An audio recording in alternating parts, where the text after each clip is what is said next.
जरा इधर हटाओ, थोड़ा इधर नहीं, थोड़ा सा इधर हटाओ बस। अब तो बराबर करके रिकॉर्ड। बिस्मिल्लाहिर्रहमानिर्रहीम वल्हम्दुलिल्लाहि रब्बिल आलमीन बारि'il खलाइक़ अजमईन बा'िसिल अंबिया'i वल Mursaleen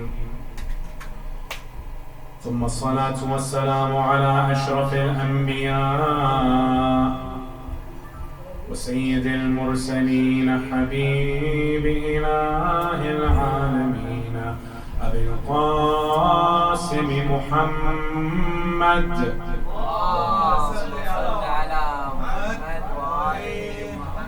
وعلى آله الطيبين الطاهرين الذين أذهب الله عنهم الرجس وطهرهم تطهيرا.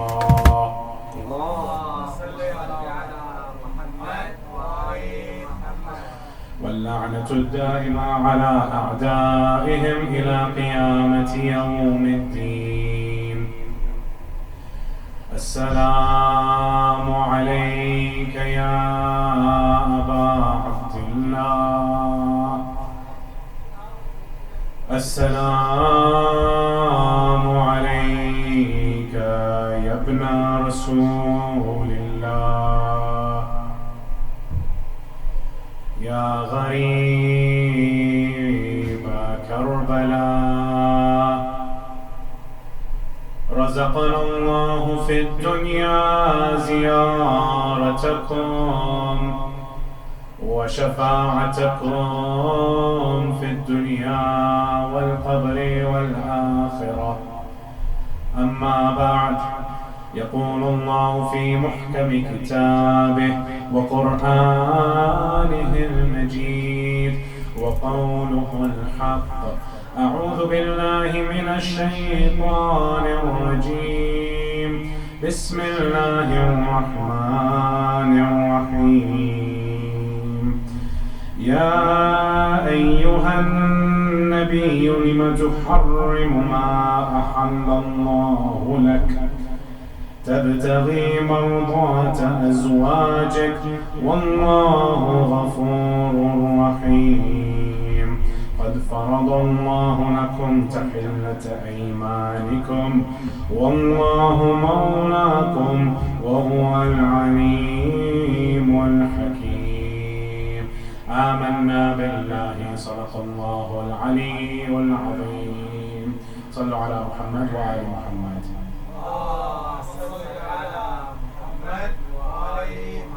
Respected brothers and sisters, Assalamu alaikum wa rahmatullahi wa barakatuh. The 66th chapter or surah of the Quran, Surah Al-Tahrim, is one that arguably has been the most controversial and least analyzed and least understood surahs within the entire Muslim community. When you look at the ordering of which surahs came when, it's evident that this came in Medina. But other than that, it's not that clear to many of our brothers and sisters when exactly this surah came in the life of Rasulullah sallallahu alaihi wasallam. And so tonight, I want to try to understand and inform my own understanding as well as the brothers and sisters who are attending today about this surah and what exactly was Allah trying to say. You see, when Allah subhanahu wa ta'ala gives us a surah is a city enclosed within a wall. And other cities, other surahs might have some kind of characteristics that remind you of a different surah, of a different city, and you say, oh, this reminds me of that one. But contained within each and every single surah, there is a coherent message from beginning to end. And so, tonight, inshallah, let's try to take a look at what is the message Allah subhanahu wa ta'ala intended for us to take away and to learn from this important surah. When you look at the order of the surahs, you find that this is a surah that comes towards the very end of Rasulullah's life. This is not the last surah, but this is one of the final years surah. So it doesn't come after Ma'idah or Tawbah or any of those surahs. But at the same time, this is probably the 5th or 6th last revealed surah in the entirety of the Quran. So this is very close to the end. Maybe there were some ayat from other surahs that still needed to be revealed from the other surahs that had started before, but in one go, perhaps, the entirety of Surah Al-Tahrim was revealed.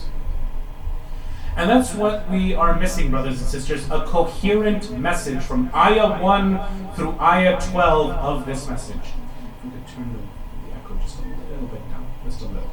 I want to keep the echo, but not this much. Sallu ala Muhammad wa ali Muhammad. Let's also take this moment to go and put all of our phones on silent, that way we're not interrupted. Sallu ala Muhammad wa ali Muhammad. Muhammad wa ali Muhammad. So what we're missing in this surah is a coherent, from beginning to end, narrative. What happened? What exactly is the story behind it? And why is Allah subhanahu wa ta'ala saying some of the things that He's saying? Because some of us might think that the only relevant parts to us are a few ayahs at the beginning, and then a little bit in the middle, and then the ending, as well as some other parts in the middle, don't really have anything to do with the flow of the surah. Indeed, this is many of our relationships with the Quran, that Allah will be talking about one thing, and then for many of us, we don't know why Allah decided to move to a different subject. But all of this is planned. As one Indian scholar who studied this exact science noted, if Allah subhanahu wa ta'ala went into such details, and He went and even told us about it in Surah Al-Qiyamah, that He is able to go and make even the tips of our fingers. What many of us think today is hinting towards our fingerprints and how unique they are. When Allah is putting each and every single one of our bones together, and that has a place, its own place, then with His greatest miracle with the Quran, He's going to leave that jumbled up? That doesn't make sense. This is the final miracle of Allah. He's going to use that to communicate with all of us. Meaning, if everything else in Allah's creation is ordered, and His signature is to order things, then why would it make sense now when it comes to Quran for everything to be nonsensical? No, there is an order. It just takes a while to understand it. It's very complex. And the way that the surahs are even ordered, the way that they are right now, is complex. And this is a study in its own. But that's not our discussion tonight. Our discussion tonight is to try and figure out what exactly is Surah Al-Tahrim talking about. So let's begin with ayah number 1. We read, Ya ayyuhan nabiyyu lima tuharrimu ma ahalla Allahu lak. O Prophet, why is it that you have made haram on yourself what Allah has made halal? Tabtaghi mardata azwajik. We see a clue over here. Are you trying to win the favor of your wives? Wallahu ghafurur rahim. Allah is merciful. He is forgiving. What exactly is going on over here? قَدْ فَرَضَ اللَّهُ لَكُمْ تَحِلَّةَ أَيْمَانِكُمْ. Allah has made it easy for you such that you can absolve your oaths. If you've made an oath, you can get away from it. وَاللَّهُ مَوْلَاكُمْ. And He is the one who's watching over you. He's your protector. And then we see وَهُوَ الْعَلِيُّ or عَلِيمُ الْحَكِيمُ.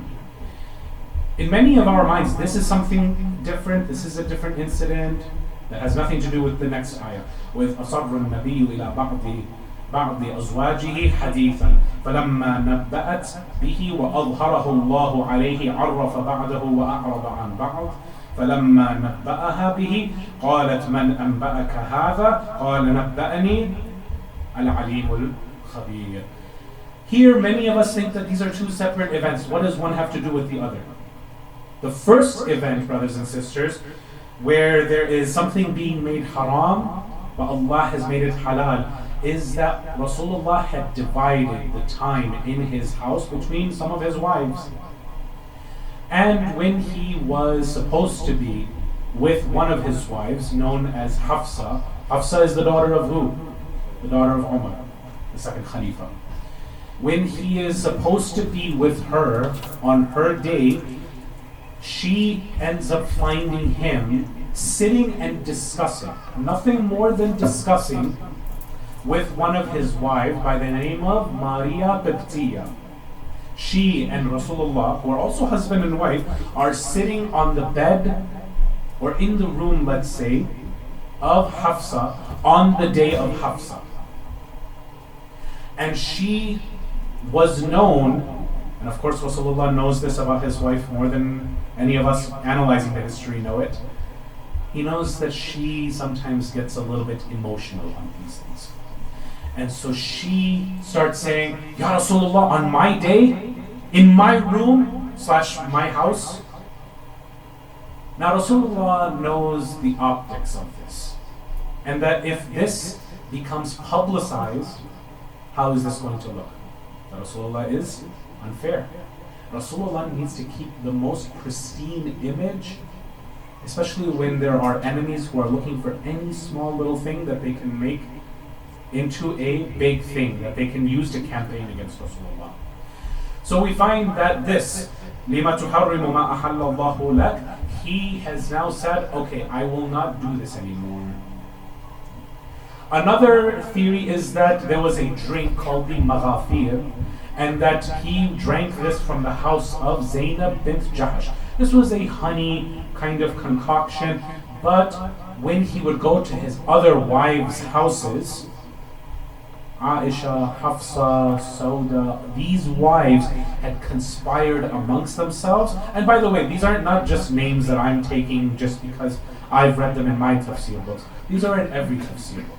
Whether they're Sunni, Shia, Ismaili, Dawoodi, whatever it is, everybody has this same story.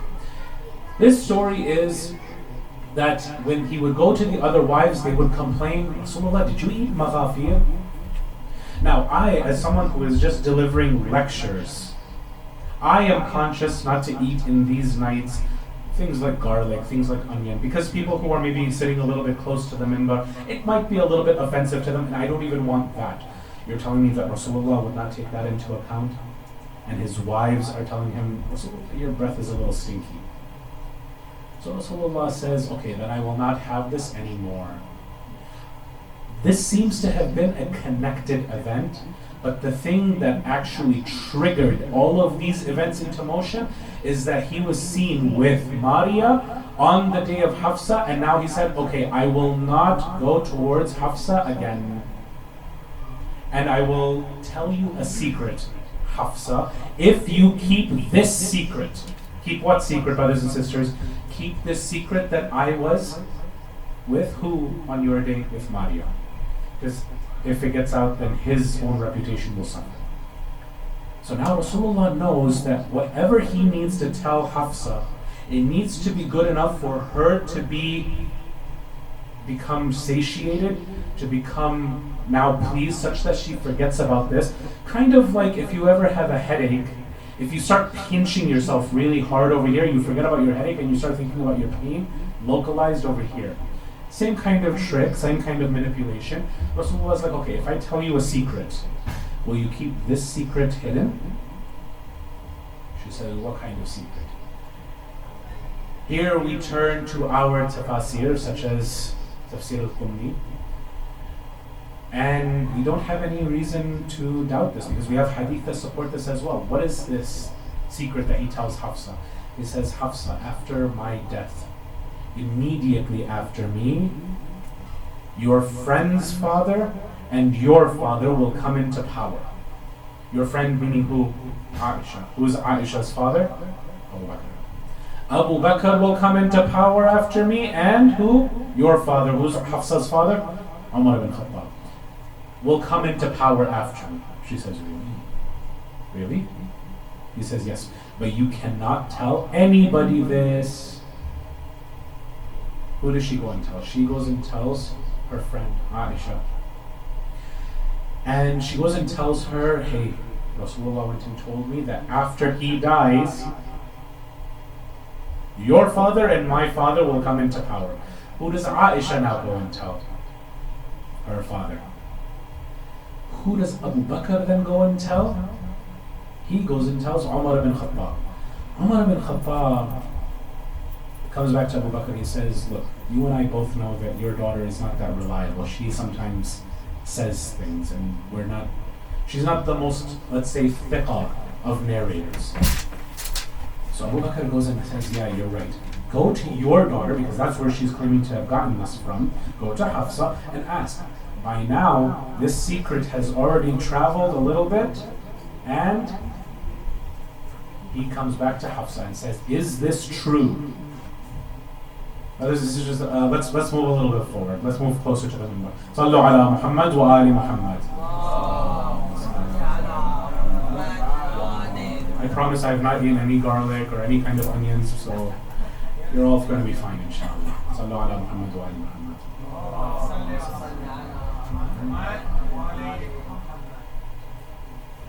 And so now Umar comes and asks Hafsa, is this true? Has he told you this? Because, Aisha is saying this. She said, who told you? It's like, no, it's okay, we're not going to get you in trouble. We're not going to go tell him that you told us. Your secret is safe with us. But if this is true, tell us so that we can act on it, so that we can materialize something off of it. And now what happens? She says, yes, this is true. Allah subhanahu wa ta'ala now comes and tells Rasulullah, the secret is out. Brothers and sisters, why is this surah revealed in the first place? This is not because Rasulullah was with one wife or because he drank some honey. This surah is about how the end of Rasulullah's days were set into motion. This is the surah that unfortunately spells the doom for Rasulullah. This spells out his assassination. When we see تَبْتَغِي مَرْضَاتَ أَزْوَاجِكَ, are you trying to make some of your wives happy by going and making this haram on yourself? وَاللَّهُ غَفُورٌ رَحِيمٌ, meaning you can go and abandon this. Because at the end of the day, it's your house. Who cares about this is this wife's house, this is this wife's house, this is this wife's house? At the end of the day, Rasulullah is the homeowner. It's his house. He can go and be with whichever of his lawfully wedded wives, wherever he wants. He just cares about his image. He doesn't want people to be like, oh, he's more fair to one wife and not fair to the other wife and this kind of stuff. He's a role model at the end of the day.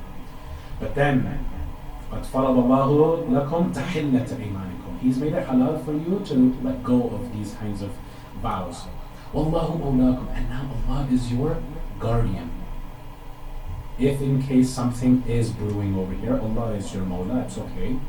وَهُوَ الْعَلِيمُ الْحَكِيمُ. And He knows and is wise over. He knew at the end of the day. If Rasulullah goes and tells a secret, is this secret being told with or without the will of Allah? وَمَا يَنْطِقُ عَنِ الْهَوَىٰ إِنْ هُوَ إِلَّا وَحْيٌ يُوحَىٰ. This secret was supposed to be told by Allah's command. Allah knows who this is going to reach. Allah knows what is going to happen. At the end of the day, كُلُّ نَفْسٍ ذَائِقَةُ الْمَوْتِ. Every soul will have a taste of death. And Allah wants His messenger to die with an honorable death of a shaheed. And now we come to وَإِذْ أَصَرَّ النَّبِيُّ إِلَىٰ بَعْضِ أَزْوَاجِهِ حَدِيثًا. He told a portion of his wives, one of his wives, a secret. Or a haditha, an event. What is the event? The event that we just mentioned. فَلَمَّا نَبَّأَتْ بِهِ. Once it had become aware, once it had become وَأَظْهَرَهُ اللَّهُ عَلَيْهِ, Allah went and made it openly knowledgeable for him. عَرَّفَ بَعْدَهُ وَأَعْرَضَ عَنْ بَعْضٍ. He went and told one part of it, he kept another part of it. Which is, I know what you did and what you didn't do, basically. I know what you did tell. فَلَمَّا نَبَّأَهَا. This is very interesting. Once he told her that you did tell this secret, قَالَتْ مَنْ أَنْبَأَكَ هَذَا.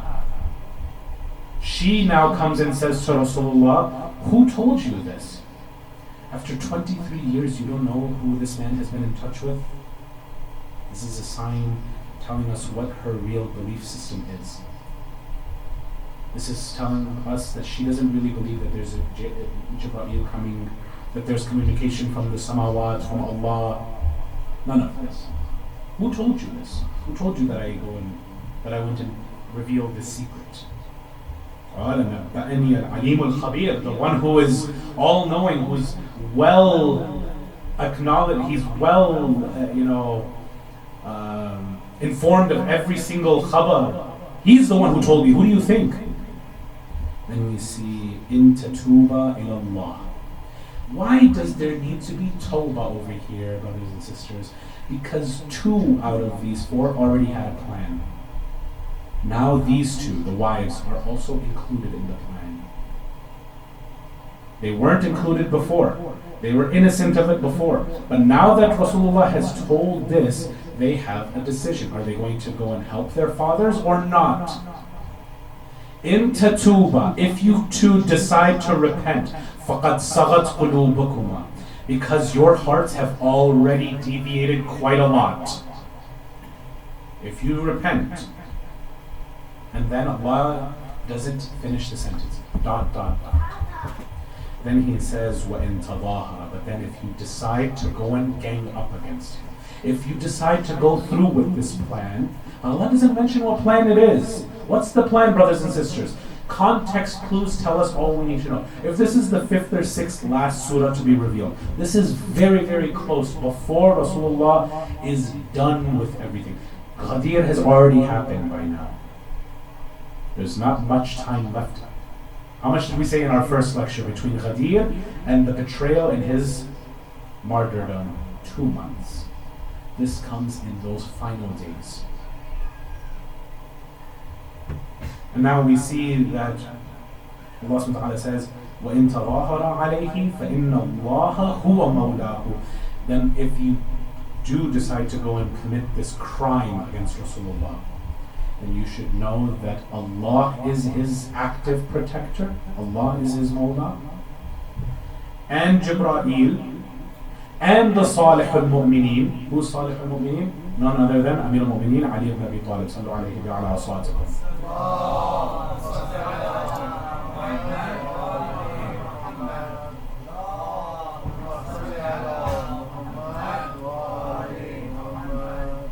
Who else besides Jibreel and the Salih al-Mu'mineen? Who else? None other than the rest of the entirety of the Malaika. This is a pretty big threat that if you decide to do this, do what?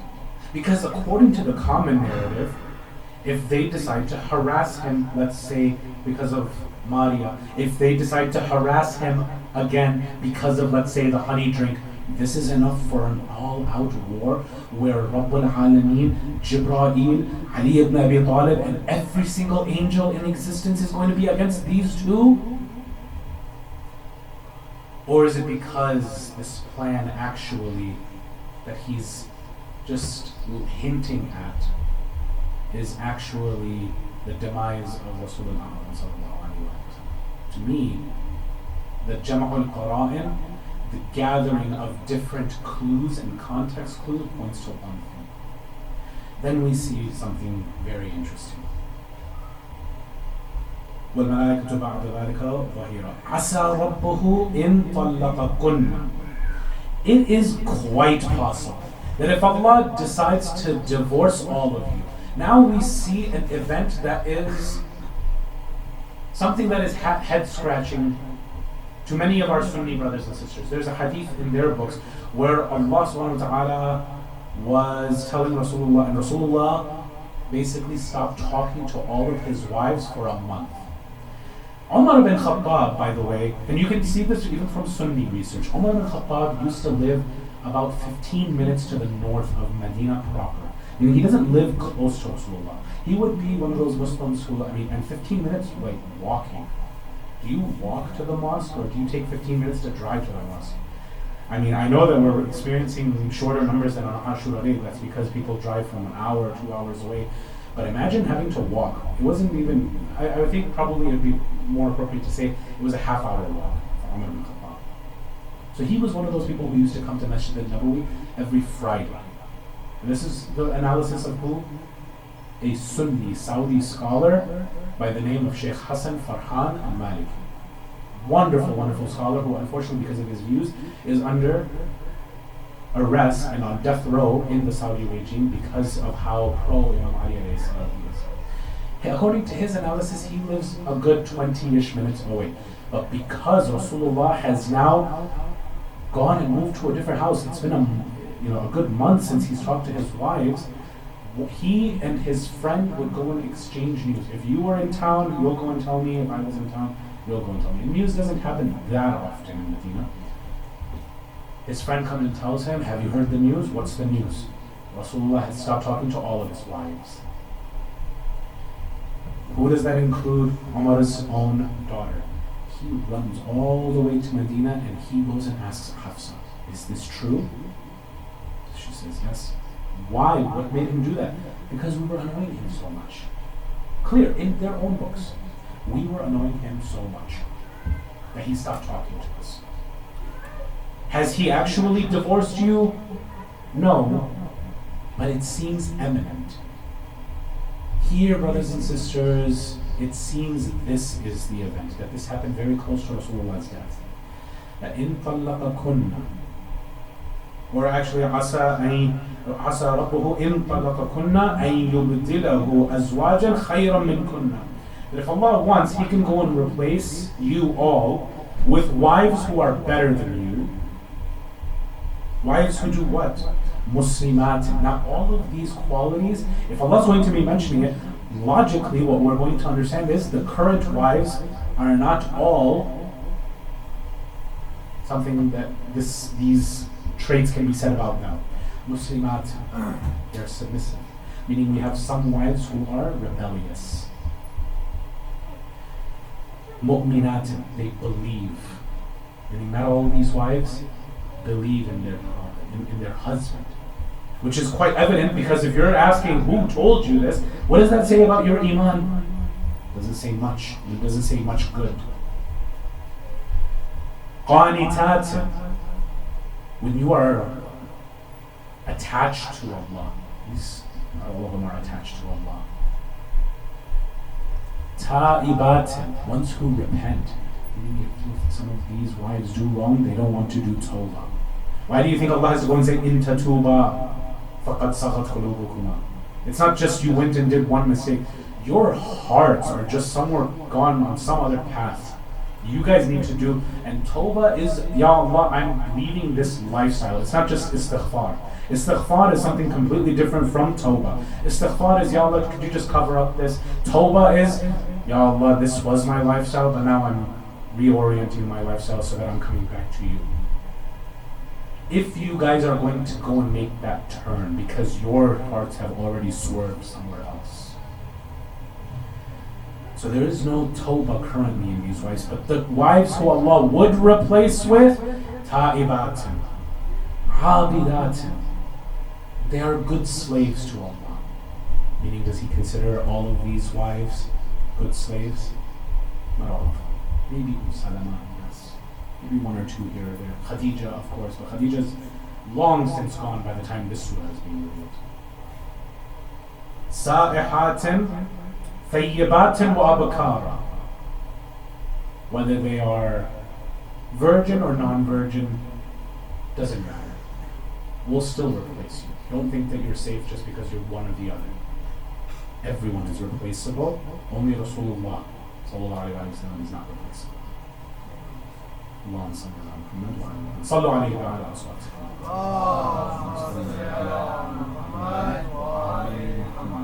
But now we come to ayah number 6, and here a lot of people start to lose track. What does this have to do with what was being talked about earlier? Let me read the ayah first and then we'll go through it.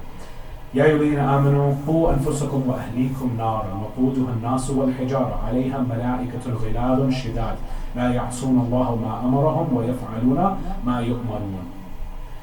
See, a few surahs ago, in this surah group, we see an ayah where Allah subhanahu wa ta'ala warns Rasulullah and the believers, that amongst your wives and children you have enemies. Now we see some of the enemies for Rasulullah, but now the surah takes a turn and it is showing us that this can happen to us as well. Now is the time for us believers to take that lesson from Rasulullah. This isn't just a historical surah, this also has lessons for us. So what does the Quran have to say to us today? And here in this sandwich of 3 ayahs, 6, 7, and 8, meaning 6 is sandwiching 7 with 8. There's going to be something happening in 7. Pay attention very, very closely. This is going to be directed towards us. What does this say? Ya ayyuhalladhina amanu. O you who believe, and also O you who claim to have believed. Qu anfusakum wa ahlikum nara. Qu is from taqwa. Right? You need to, it's the shortened form of taqwa, meaning you need to go and have a heightened level of protection of yourselves and your families. Qu anfusakum wa ahlikum. But here's the scary part. When did I say this surah is revealed? Towards the beginning or towards the end of Rasulullah's Risalat? The end. Why is Allah calling it naran? I was expecting an-nar with a lam ta'arif, alif lam noon alif ra, an-nar. Allah doesn't put an-nar, He puts naran. When you put the tanween fatha, you can't put that alif lam. Why? Because they're opposites. What this tanween fatha, naran, or what some of our Indo-Pak brothers and sisters, instead of fatha, it would be, I think, zabar, right? Zabar. Double zabar is put on this naran. What does that mean? It's an unknown type of fire. Here's what's scary about it. Allah has been telling me about hellfire throughout the entire Quran. This is one of the final surahs. Why is Allah telling me that this is an unknown fire for you? The reason why is because the way how I'm about to describe hell in this surah, you've never heard of hell like this before. I might as well just start over from scratch. Naran. Okay.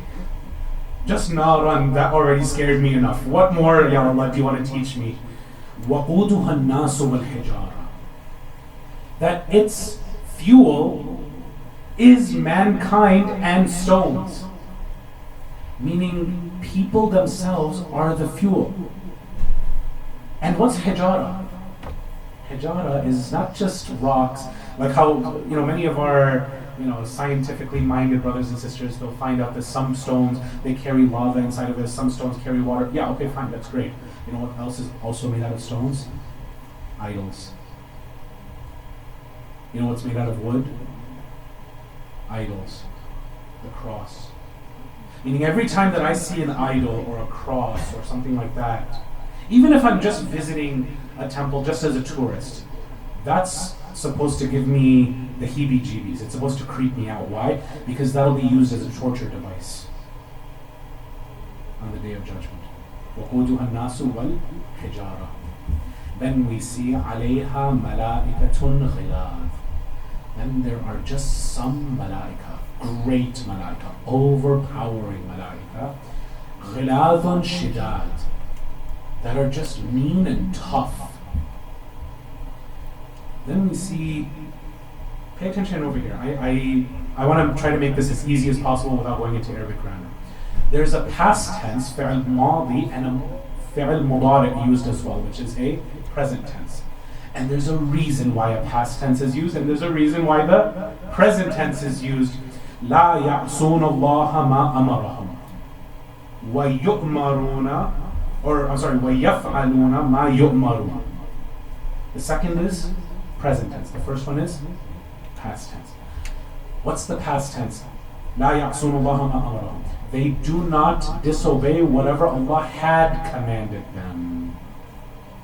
Meaning, whatever Allah subhanahu wa ta'ala, when He saw each and every single one of us, you and I, brothers and sisters, doing a sin, He immediately went and wrote, this is the sentence. In order to pay for this sin, this is the sentence. Meaning that the angels didn't forget all the way from back then when Allah gave that sentence till now. Now they're ready to execute the sentence. That's the past tense. But now we get even scarier, the present tense. وَيَفْعَلُونَ مَا يُؤْمَرُونَ. And they will also do whatever He tells them to do. Present tense. What does this mean?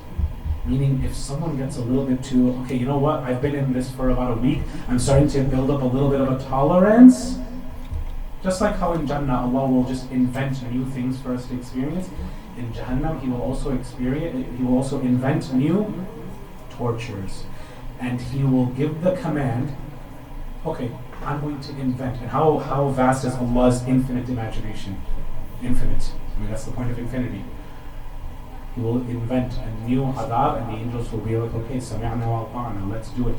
Hell has been hot for a little too long for these people, let's make it into a icy cold hell. Let's make it into a mosquito-infested hell. I mean, if you thought that the Amazon rainforest on your vacation with its mosquitoes was bad, try hell with mosquitoes. Meaning, past and present, this is how hell is. Don't ever think that hell is just, yeah, we're just going to burn, we'll become shish kebabs, and then eventually, what else can happen, No.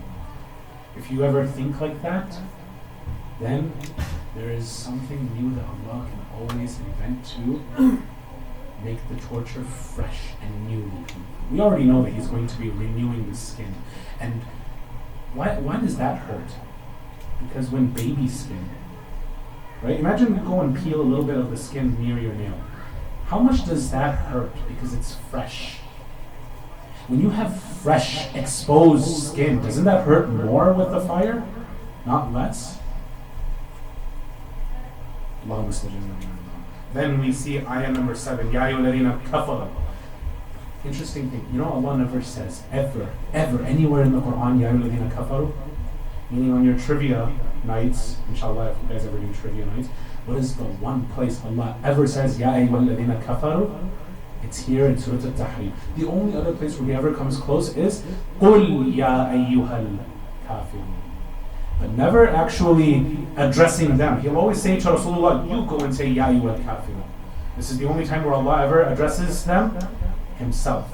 Ya ayyuhal ladhina kafaru. Question is, why? The entire Quran, you never address them. Why are you addressing them now? Because, brothers and sisters, without going into too much detail again, the other part of this surah cluster around Surah 63, 64, we see, as well as Surah number 57 in Surah Al-Hadid, we see that there were people who thought they were believers. They thought they were believers. Didn't we come to Dua Kumail with you? Didn't we come to all of the majalis with you? Didn't we do this and that? Didn't we do all of this with you? Why are we not going to paradise with you?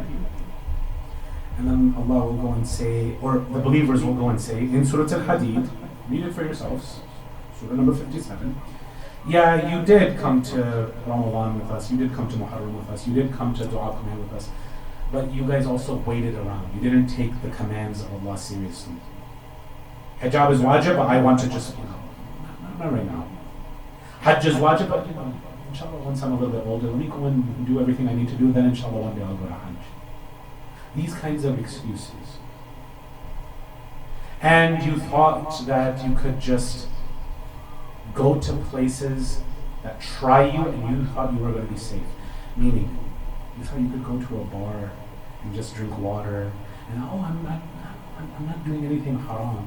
You're trying yourselves. Why not go to a halal place like the Imam Barga? So many of, by the way, the brothers and sisters have been complaining to me. Why are there people who are standing outside smoking and playing around and playing with a ball when there's a majlis going on inside over here? I told them, I'm like, well, at least they're coming over here and they're not going to their friend's house and smoking shisha, or they're going to a bar, or they're going to a club. At least they're here. Now all they have to do is just come inside the door. But there are people who will come inside the majlis. There have been people who have been coming from day 1. There have been people who only come on day 10. Everybody is at different levels. That's okay. But don't expect to receive the same level of reward on the Day of Judgment. Where over there, people who thought they were believers, who thought they could get away with the bare minimum. How many of you have, by the way, heard, all I want to do is just get 1 foot into Jannah. That's enough for me. Those people, maybe they won't even get into Jannah. They'll just be stuck on the A'raf. According to Surah Al-Hadid. So here, who is Allah actually addressing them? Not Ya ayyuhalladhina kafaru, People who were Muslims, but now they are, if they were munafiqeen in Surah Al-Hadid, is there anything known as a munafiq on Yawm al-Qiyamah? Someone who hides? No, on Yawm al-Qiyamah everything is out in the open. Meaning now they are kuffar. The munafiq is the same as the kuffar. So now Allah is addressing those people, you people who thought you were Muslims, but now He's harshly addressing them, Ya ayyuhalladhina kafaru.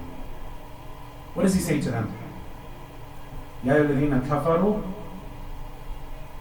la ta'tadhiru al-yawm. Don't go, no, don't give me any of this, okay? Not today. Don't try to make excuses today. What excuses? What excuses does a kafir have? But someone who thought they were a Muslim this whole entire time, they might have some excuses. But I did this. I loved this person. I did this. I went here. I did this. I did that.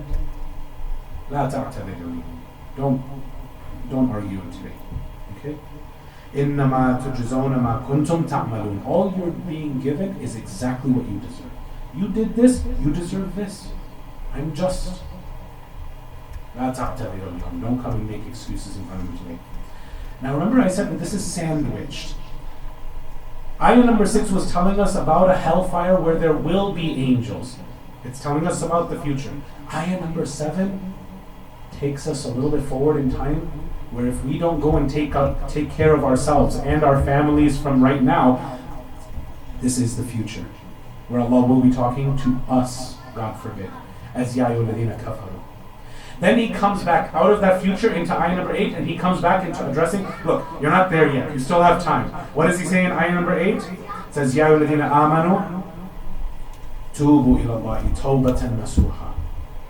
Turn back to Allah with such a tawbah that is tawbatan nasuha. Nasuha is so pure, so exemplary that other people are like, wow, I need to go and also do something like that. He doesn't do that anymore. Look at how he switched. Wow, that's really great. Meaning if He could do it, I can do it too. Tawbatan nasuha, something that would even inspire others to come and do tawbah. عَسَى رَبَّكُمْ أَن يُكَفِّرْ عَنْكُمْ سَيِّئَاتِكُم. Who knows, maybe Allah might even go and bury away all of your misdeeds. وَيَدْخِلُكُمْ جَنَّاتٍ تَجْرِي مِن تَحْتِهَا الْأَنْهَارُ. And He'll admit you to paradises and gardens where there are rivers flowing underneath. يَوْمَ لَا يُخْزِي اللَّهُ النَّبِيَّ وَالَّذِينَ آمَنُوا مَعَهُ. The day that He will not go and humiliate the Prophet and those who are with him. Why would He humiliate them? Because these people thought they could also claim the label of Muslim and they'll just get in with Rasulullah. Allah is not going to humiliate the Prophet and people who actually worked hard for Jannah like that. You have to have some sincerity. You have to do tawbah.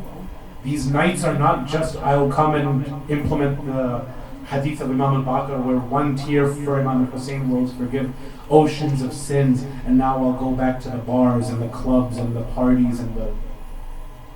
If you're not transforming yourselves, brothers and sisters, if you're not reforming yourselves, what am I supposed to say? This is what the Quran is saying to all of us, that this is not something that you half-heartedly enter. Udkhulu fi silmi kaffa.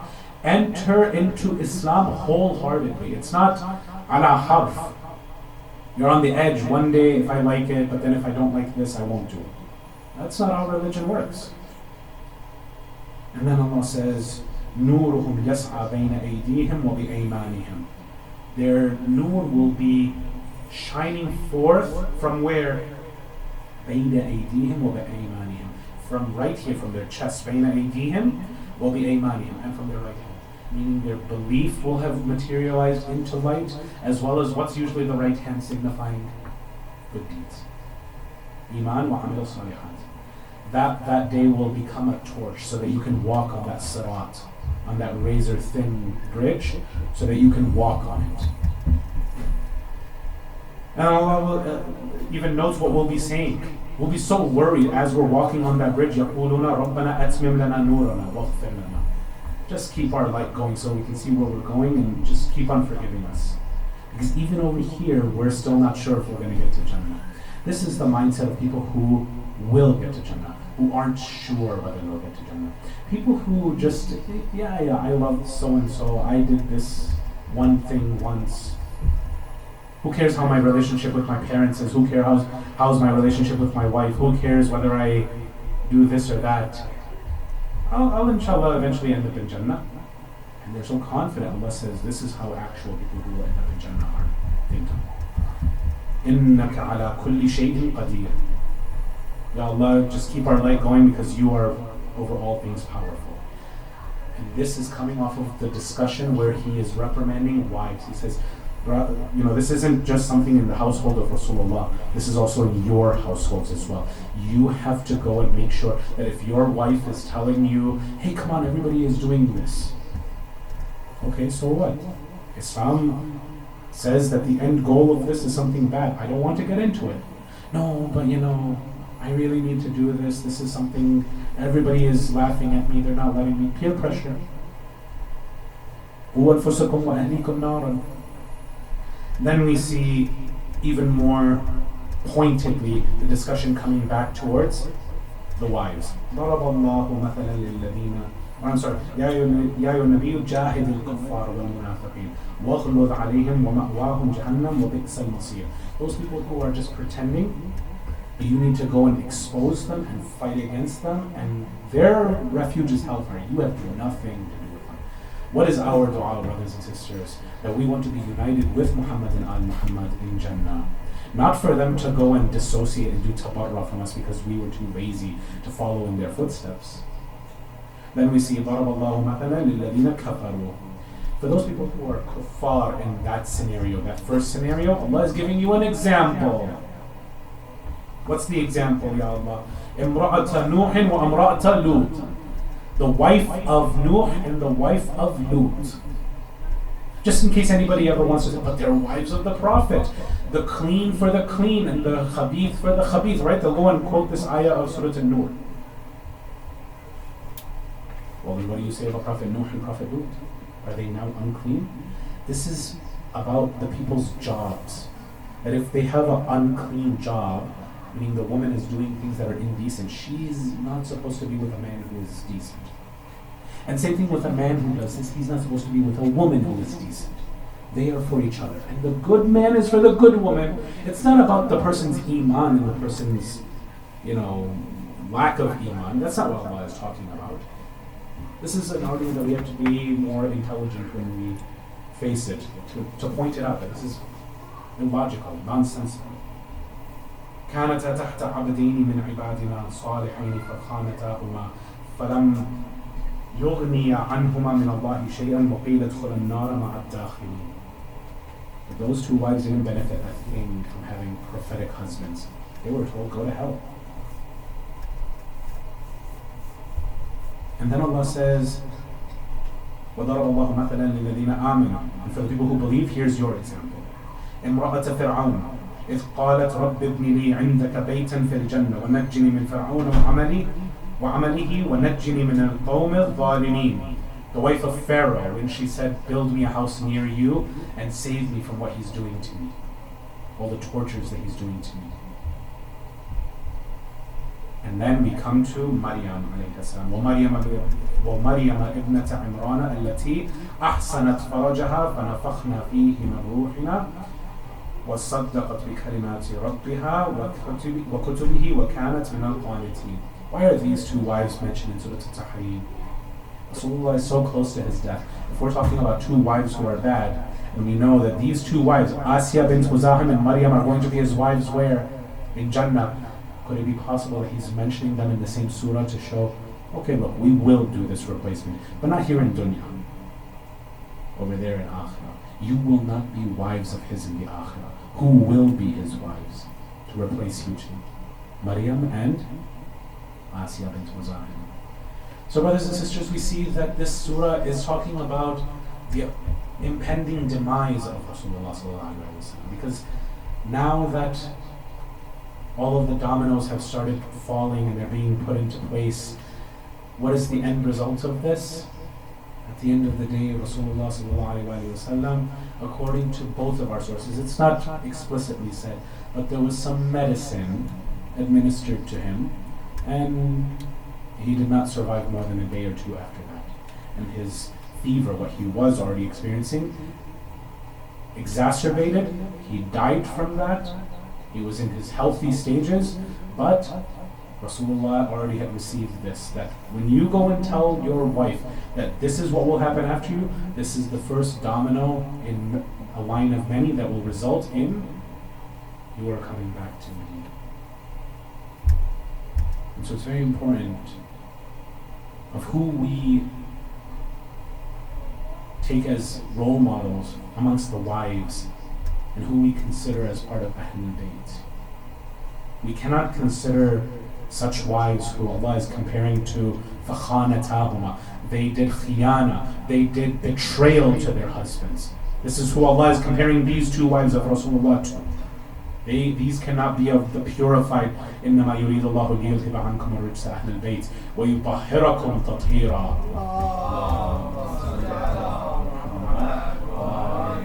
A second one for the love of Rasulullah.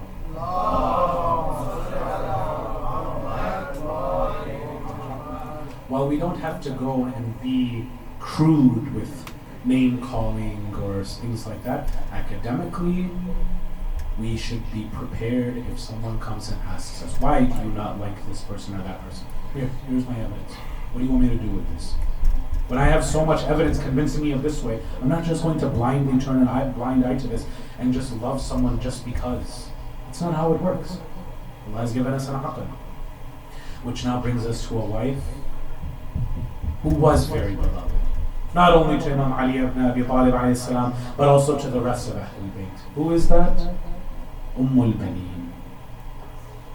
Baneen came into the house of Imam Ali alayhi salam at a younger age, when Imam Ali alayhi salam was older, when Imam al-Hussein had already reached his 20s, Zainab al-Kubra had already reached her 20s.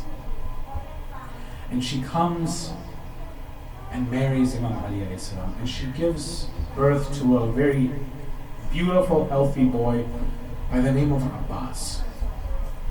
And when she takes this baby boy to Imam Ali alayhi salam, swaddled in his white clothes, this white wrapping, he goes and unwraps it and sees the hands of Abu Fadl Abbas, and he kisses each of the hands of Abu Fadl Abbas.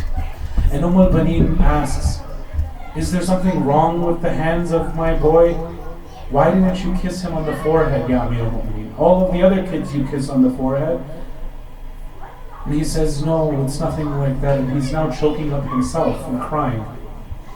Because he says, one day this Abbas will serve my Hussein so valiantly, and that he will sacrifice his own right and left arms.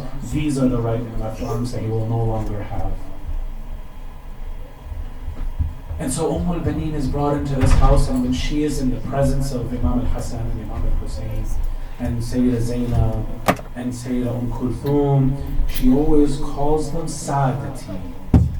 She never calls them as if they're her kids. There is always that respect of, these are my masters, these are my mawlas, these are my imams. And that is exactly how Abu Fadl Abbas and his brothers were raised. You find that when Imam al-Sajjad and the rest of the family are coming back from Sham to Karbala, they reach Karbala on the 40th day.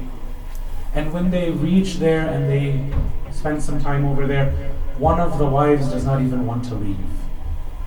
And that is Rabab. She is crying over both her child and over her husband. Imam al-Sajjad is saying, Mother, why don't you come back to Medina with us?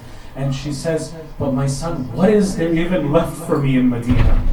I'm not even from Medina. I don't know anybody over there. I lost my entire world here in Karbala. I have no one left. At least let me stay over here so that I can tell people what happened over here in Karbala.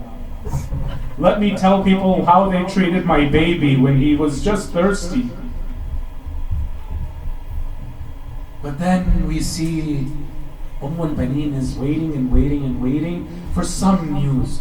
Where is my Hussein? Where is my son Hussein? Where is my master Hussein? That's the only one she cares about. Even though she is Baneen al-Arba'a, she has 4 sons, none of them matter unless it's Hussein.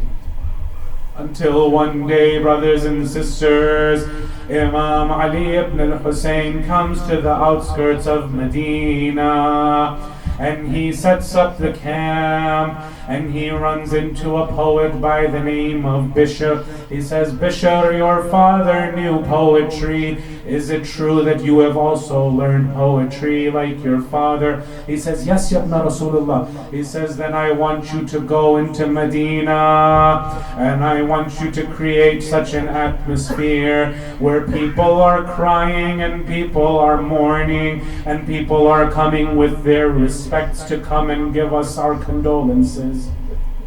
Tell them what happened to my father on the plains of Karbala. Tell them how he died thirsty. Tell them how he was trampled under the horses of Banu Umayyah. Tell them how after that they took his head and the heads of everybody else and they put them on the spears and they paraded them and us like we were a circus. Bishr then goes into Medina and he comes with the ayah of the Quran and he starts going into every alleyway and starts saying, O people of Yathrib, get up and get out of your city. There is no more room for you here. Ya ahla Yathrib la muqama lakum biha. Slowly, people are opening up their windows. They're perplexed. Bishr, what is it? What's happening?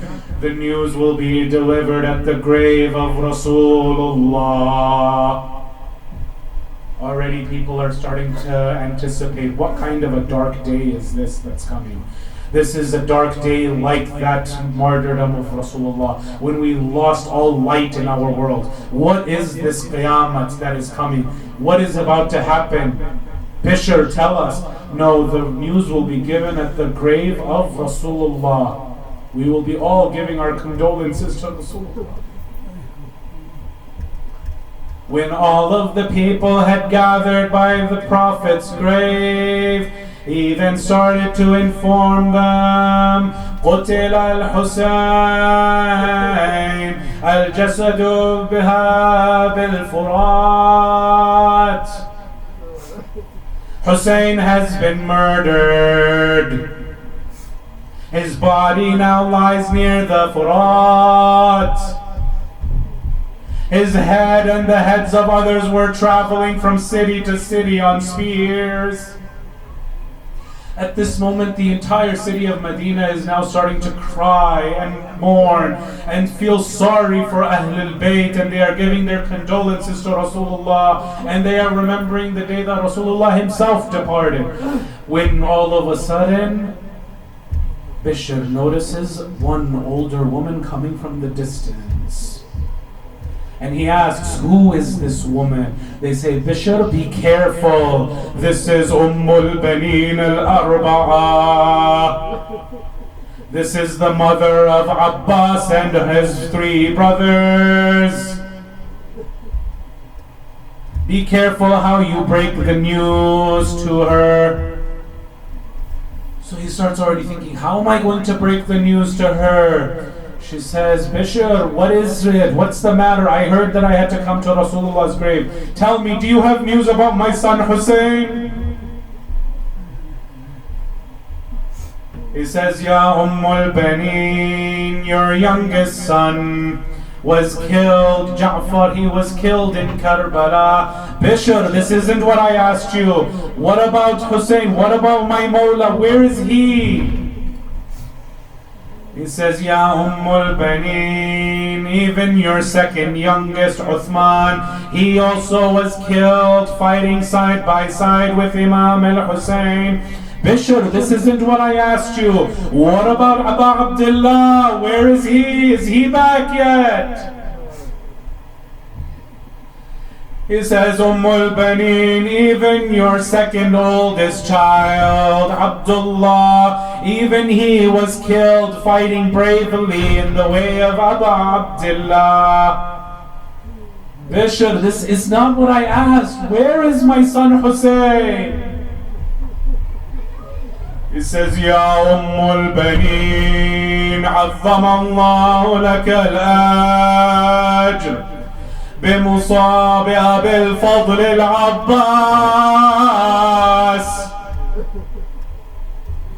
Even Abbas fell and was killed on the plains of Karbala.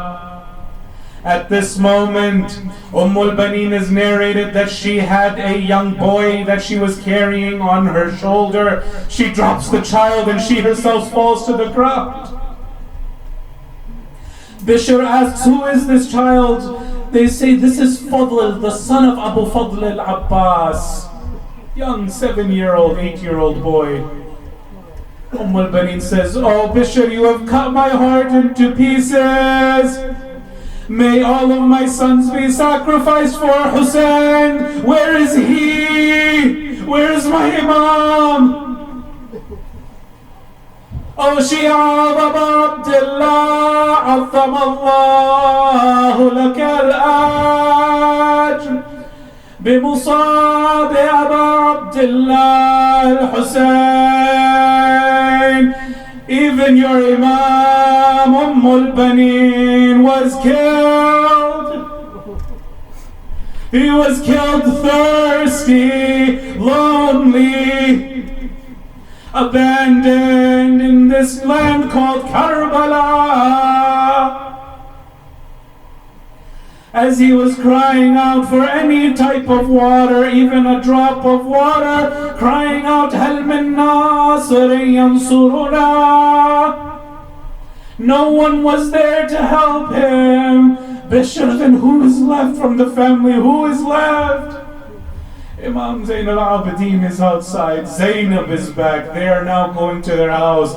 All of the city of Medina now descend to the house of Imam as-Sajjad to give him their condolences. But the women do not want to receive anyone. They finally have a chance to cry. There is no more Shimr. There is no more Umar ibn Sa'ad to go and whip them anytime they start to get tears in their eyes. They go and lock the door and they say, we are in the state of Aza, we just want to mourn. Fidda at this point comes and says, but this is al-Banin. Does she have permission to come in? Of course, she's one of us. As al-Banin comes in and gives the condolences to Lady Zainab, she says, Wa Husayna. To which Zainab replies, Wa Abbasa. al-Banin then asked Zainab, I gave Abbas and his brothers very clear instructions. They were not to leave the tents unguarded. They were not to leave you alone. Tell me, was there any deficiency? No, ya al-Banin. If he had his right hand, I would have never become a prisoner of Banu Umayyah. If he had his left hand, then the likes of a drunkard like Yazid would never be able to mention my name. Inna lillahi wa inna ilayhi raji'un. وَسَيَعْلَمُ الَّذِينَ ظَلَمُوا أَيَّ مُنْقَلَبٍ يَنْقَلِبُونَ وَالْعَاقِبَةُ لِلْمُتَّقِينَ. Raise your hands, brothers.